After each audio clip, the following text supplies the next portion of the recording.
Enkyalera abakulu mu kakiiko akavunaanyizibwa ku by'okulonda wano mu ggwanga aka Uganda Electoral Commission bagguddewo enteekateeka ey'okuzza obujja enkalala z'abalonzi wakati nga bannayuganda beetegekera okulonda okwa bonna okugenda okuyinda mu mwezi ogwa January ogw'omwaka ogujja 2026. Omukolo gw'okutongoza enteekateeka eno gukoleddwa akulira akakiiko ka Electoral Commission omulamuzi Simon Mujenyi be Yabakama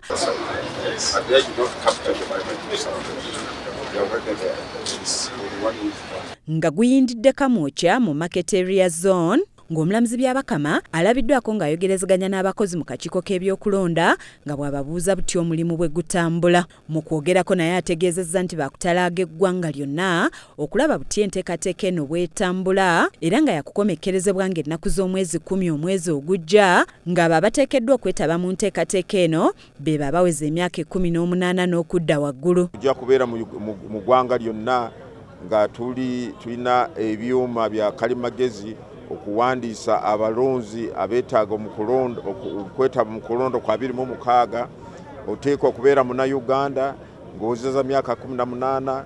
Ekyokubiri tujja kuwa omwaganya abo bonna abaagala okukyusa ekifo ekironderwamu oba polling station. Asabye bannayuganda okuba n'ebibakwatako ebituufu okuva mu kitongole ekivunaanyizibwa ku ndagamuntu wano mu ggwanga ekya National Identification Regulatory Authority kuba bino bye bagoberera mu kuzza obujja enkalala z'abalonzi wamu n'okuwandiisa abo abatannaba kwewandiisa nga baagala okwetaba mu kulonda kw'omwaka ogujja. Kolera ku nkola ya NIRA.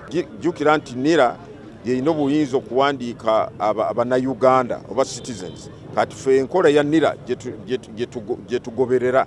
Bw'oba yeetaagisa nti okakasa nti Munnayuganda goberera biki binira byeba byetaagisa. Agamba oyo anaaba teyeewandisizza si waakwetaba mu kulonda ng'ategeezezza nti bo abantu abaliko obulemu ku mibiri gyabwe baakulonda mu mwezi ogw'omukaaga nga bw'annyonnyola. Kaso oli Munnayuganda oza myaka 18 olina okuwandiikisibwa olina okuweewandiisa ng'omulonzi. Wabeerawo omuntu yenna nga aliko obulemu oba talina mikono tekigaana omuwandiika. Balina omuwandiika bajja kumukuba ekifaananyi ekya feesi bajja muwandiika naye nga balage nti talina fingerprint. Ye Katerega Fahad okuva mu kitongole ekya NIRA nga yakulembeddemu okuwandiisa abantu abo abeetaaga ebiwandiiko okuva mu kitongole kino alambuludde ku ebyo ebyetaagisa omuntu yenna ayagala okwewandiisa. Alina okubanga Munnayuganda nga taata we at least omu ku bazadde bamuzaala nga Munnayuganda.